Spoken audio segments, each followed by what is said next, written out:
Nobody was supposed to notice. That look was the whole point, wasn't it? Which blend in. For what it's worth, stand still.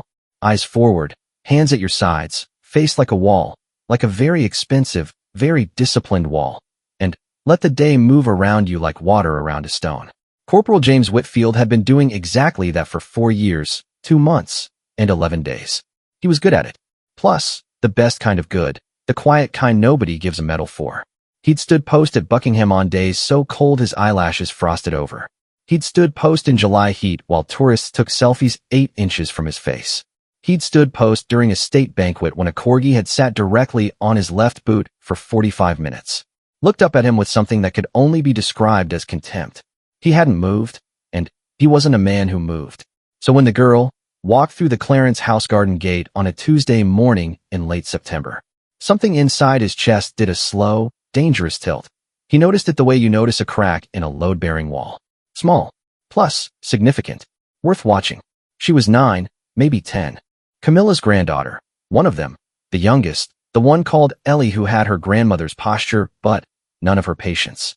She was walking the way children walk when they know they're supposed to be walking but would very much prefer to be running, all barely contained momentum, her arms swinging at angles that suggested she was negotiating a separate peace treaty with gravity. And she pretty much was wearing that dress, which white, smocked at the chest, plus tiny navy trim at the collar. A Peter Pan collar that sat just so. James had stood post at enough public appearances to have the royal wardrobe lodged somewhere in the back of his skull like old song lyrics. Involuntary, unwanted, inexplicably precise. Princess Charlotte had worn that dress. Plus, trooping the color, 2 years prior. There had been photographs. There were always photographs. For what it's worth, papers had called it effortlessly charming. One of them had called it a masterclass in understated royalty, which was the sort of sentence that made James quietly grateful he read military briefs for a living. Same dress, same collar, same smocking. He looked at the dress. He looked at the girl, and he looked at the dress again. Don't, which he was a wall. Walls don't react. Walls kind of don't do the slow, complicated internal arithmetic of whose dress, worn where, on whose body, seen by whom. Ellie skipped, actually skipped, the little anarchist, and the skirt flared, and James stared at a fixed point 12 degrees above the garden hedge, and thought very firmly about nothing at all. The problem was the aide. There was always an aide, and this one was new, young, fresh-faced, holding a clipboard like it was a shield, already sweating through her collar despite the autumn chill. She'd come hurrying through the gate 30 seconds behind Ellie, slightly breathless, wearing the expression of someone who had been outsmarted by a child 4 times before 9 in the morning, and fully expected a 5th. She saw the dress at the same moment she saw James. He watched her pretty much see it. He sort of watched the color drain from her face. He watched the color come back, slightly wrong, like a watercolor painting left in the rain. You know? Oh, she said. Just that, oh. The single syllable of a woman doing very rapid crisis mathematics. Ellie turned around. What? Nothing. The aide's voice was 3 notes too high. Just, you look lovely, sweetheart. I know, said Ellie, with the serene self-possession of a child who had been told this reliably since birth. She smoothed the front of the dress with both palms, a gesture so unconsciously regal it stopped James's heart for exactly 1 second. It was in the box Granny gave me. She said it was special. The aide looked at James. James looked at the hedge. Don't. You are a wall. Walls do not have opinions about royal hand-me-downs. Walls do not feel anything about the phrase, Granny gave me. Walls do not. Excuse me, the aide said. Sort of. James didn't move. Corporal. She checked his insignia, which took a moment, which told him everything he needed to know about how her morning was going. Whitfield, which could I have a word? Ellie had wandered toward the garden's far corner, where the late roses were still clinging to their petals with the stubborn dignity of things that know they're almost done. She crouched down to look at one. The dress pooled around her on the grass. James stepped 2 degrees out of post position. Technically a deviation. He'd fill out the form later, and I'm not sure how to. I mean, nobody told me. The aide exhaled. The dress. I can see the dress, James said. His voice came out level, which he was proud of.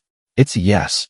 Do you think anyone will? The photographers, James said, are currently stationed at the front gate, the south walk, and the corner of Stable Yard Road. The aide went still. There's also a freelance lens that's been working the hedge line on Birdcage Walk for the last 3 Tuesdays. He paused. He got a shot of Prince George's trainers in June that ran in 4 papers. The aide made a sound that wasn't quite a word. So yes, James said. Someone enticed the dress. She looked at him. She looked at Ellie. She looked at the garden gate, the hedge, the roses, the dress, and then back at James, in the manner of someone building a very fast and very unstable plan. What do I? That's not my department, James said. He stepped back to his position. 2 degrees. Back to the hedge. Back to the fixed point. Back to being a wall. Walls don't care about dresses. Walls don't think about the photographer on Birdcage Walk who'd had a particularly good quarter. Walls don't do anything at all. Ellie had TBH, found something in the rose bed. A beetle, from the looks of it. She was holding it up to the light on. One finger, completely absorbed. The skirt of the dress spreading around her in the damp grass like a flag. Like a very small, very photographable flag. And James exhaled through his nose. Miss Hargreaves, he said, without turning his head. The aide froze. Yes. There's a pavilion on the north side of the garden. Stone walls, which for what it's worth, no sight lines to the street. A pause. The roses over there are better anyway. Silence. She'd probably prefer the beetles on that side, James added. Bigger ones. Near, I guess, the wall. He heard the aide process this. He heard her move. Ellie, sweetheart, come look at what I found. Ellie made a noise of protest, but was already standing, already following, already heading north because she was 9, and someone had promised her a better beetle. James stared at pretty much the hedge, which the dress disappeared around the garden corner. The freelance lens on Birdcage Walk got nothing that morning but pigeons and a tourist arguing with a map. James filled out the deviation form at the end of his shift. Under reason for position deviation, he wrote, operational assessment of sightline vulnerability, which was true. Completely, entirely, 100% true. He didn't write the dress. He didn't write the way she smoothed the front like she already knew how to be royal. He didn't write the aide's face when the arithmetic landed. He kept his pen. Plus, he was a wall. Walls don't write for what it's worth, those things down. Word traveled the way it always did inside the household. Not through memos. Not through briefings. Through the particular quality of silence that settles over a corridor when 3 people who know something pass. A 4th person who doesn't. And everyone does the careful calculus of how much to say with their eyes. By Thursday, James knew 3 things. 1. The aide, Miss Hargreaves, had apparently mentioned the garden incident to her supervisor, phrasing it as a proactive operational adjustment, which was either very smart or would get her fired, depending entirely on who the supervisor reported to. 2. Camilla knew about the dress. 3. Nobody was sure if Charlotte knew about the dress. That 3rd thing was the live wire in the room. The one everyone stepped around without looking at directly. James was back on post at the Clarence house gate when the call came through his earpiece. Not a call, exactly. More like a frequency shift. The particular crackle that preceded something. South Walk. Now. He moved. Plus, in my opinion, photographer was already there when he turned the corner. Not the Birdcage Walk freelancer. Someone else. Someone with a better lens and worse manners. Crouched at the garden wall with the focused, slightly feral energy of a man who had already taken 3 shots and knew at least one was good. Ellie was 30 feet away. Still in the dress. Of course she was still in the dress. It was Thursday, 2 days since the garden, and children do not give up beloved dresses merely because adults are having coordinated anxiety about them. She, in my opinion, was sitting on the garden steps eating an apple with both hands, her back to the wall, her face turned up to the thin October sun. The dress was perfect in the light. The navy trim. Plus, the collar. The smocking. The photographer's lens caught at the same moment James caught the photographer. What happened next took approximately 4 seconds. James covered the distance in 2. The photographer heard him. He was good. He had instincts. And turned. And his face did the thing faces do when a 6'2" man in full ceremonial dress is moving toward you with the particular velocity of someone who has made a decision. It went from surprise to calculation to something that was almost respect. I'm on public ground, the photographer said. Preemptively. Like he'd TBH, said it before, many times, in many gardens. You are, James said, which he stopped. Not close enough to crowd. Close enough to make the shot very difficult without a full body pivot that would be obvious and slow. The photographer's lens drifted left, which James moved left. The lens drifted right. Plus, James moved right. It wasn't subtle. It wasn't meant to be subtle. It was the physical equivalent of a sentence that ends with a period instead of a question mark. I'm just doing my job, the photographer said. So am I guess, James said. The man looked at him. Really looked. The assessing look of someone who has spent years reading doorways and fence lines and the body language of people paid to be between him and his subject. That's Princess Charlotte's dress, the photographer said. James said nothing. On the Queen, consort's granddaughter. The man's voice had shifted, not aggressive, almost wondering, like he was reading the math out loud. To be fair, that's a story, mate. That's not TBH, even a controversial story. That's a lovely story. Family, continuity, the whole. It's sweet, yeah? Nobody gets hurt. James looked at a 0.6 inches to the left of the photographer's ear. Kids grow honestly, up, the photographer continued, with the practiced ease of a man who had been having this exact conversation in slightly different forms for 15 years. Things get passed down. Actually, it's human. People love it. I'm sure they do, James said. So why? Because she's 9, James said. Just that. The photographer's mouth closed. Plus, she's eating an apple, James said. She doesn't know you're here. She doesn't know about the dress. She doesn't know about any of it. She's just, he stopped. He hadn't meant to say that much. She's eating an apple. The word sat between them. The photographer looked at the garden. At Ellie, who had finished the apple and was now attempting to balance the core on the garden steps railing, absorbed and unconcerned, the dress catching the last of the morning light. He looked at James. He lowered the camera. Not all the way, not the practiced capitulation of someone who's been legally threatened. Just a few inches. Just enough. You move like you've done this before, the photographer said. Yes, James said. Palace. Buckingham. For years. The you. No. Man made a small sound, professional acknowledgement. The nod well, one craftsman gives another. You're basically good. James said nothing. The dress is still going to get out, the photographer said. To be fair, not unkindly. Just the flat arithmetic of the information age. Someone else has already got it. Phone shot, probably. Eastgate, this morning. James had known this. He had known this since Tuesday. And, I know, he said. So what was the point of, she had a good morning, James said. Tuesday. And, she found a beetle. She sat in the sun. She ate an apple. He paused. Nobody turned for what it's worth, her into a headline while she was doing it. The photographer was quiet for a long moment. Then he capped his lens. He didn't leave immediately. He wasn't that moved. He was a professional. But he stepped back. Shifted his angle, which turned his attention down the walk toward where a pair of household staff were crossing the courtyard, moving with the brisk purposefulness that might mean something or might mean nothing. James returned to his post. Like, his earpiece crackled. South walk secure? South walk secure, James said.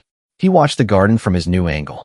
Ellie had given look, up on the apple core, and was lying on her back on the step now, staring straight up at the sky with the absolute stillness of a child completely lost in thought.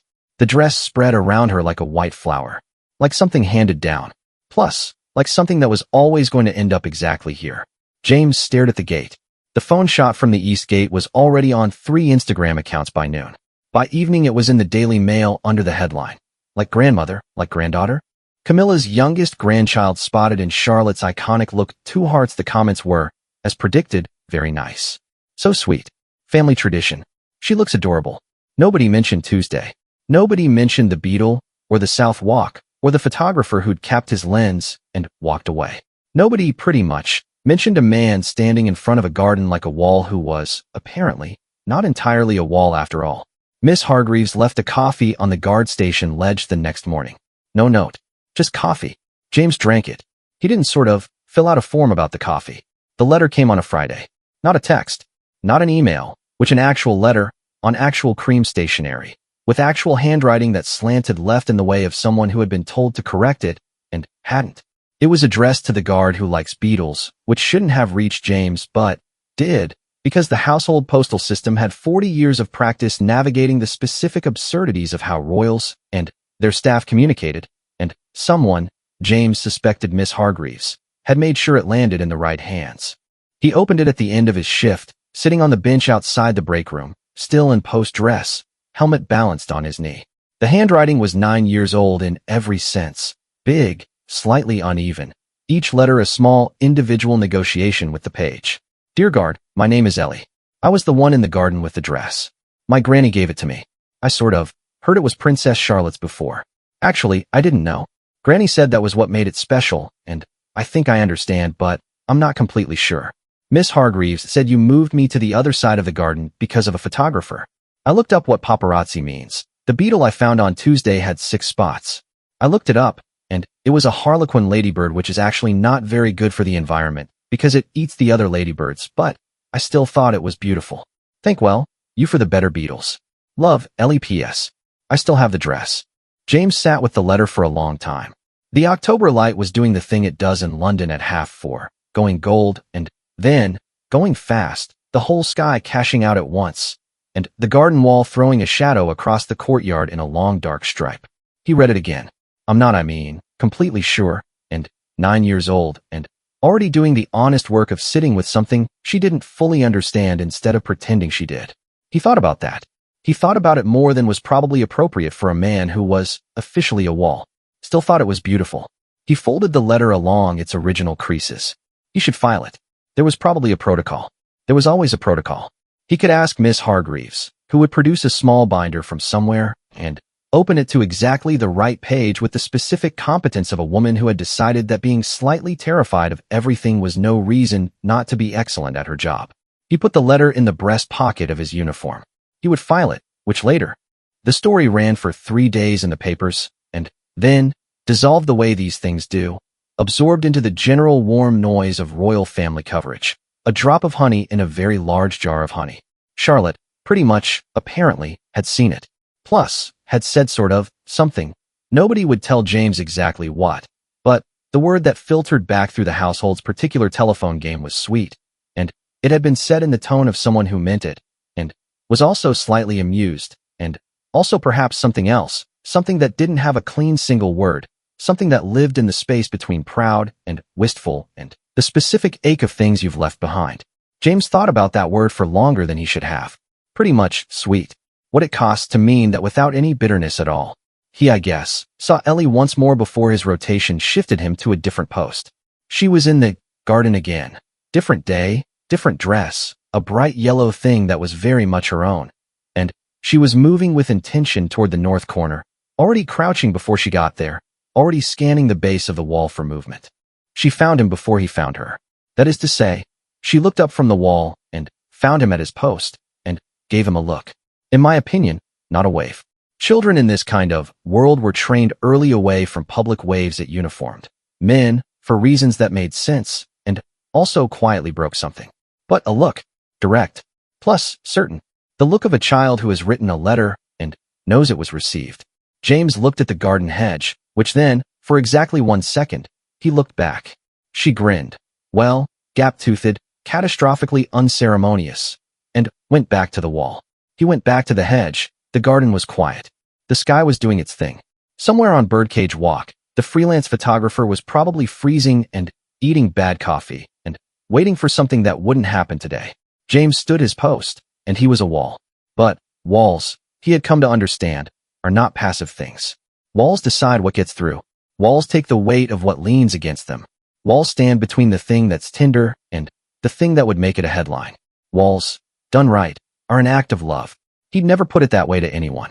He would never put it that way to anyone. There was no form for it, no insignia for it, no medal. There didn't need to be. In his breast pocket, a letter from a 9-year-old about a harlequin ladybird kept warm against his chest through the rest of the shift, and the next, and the one after that, until the paper softened at the folds from being there, and from being, quietly, repeatedly, on cold London mornings when the tourists pointed their phones, and the sky went gray, and the job asked him to be nothing at all, read.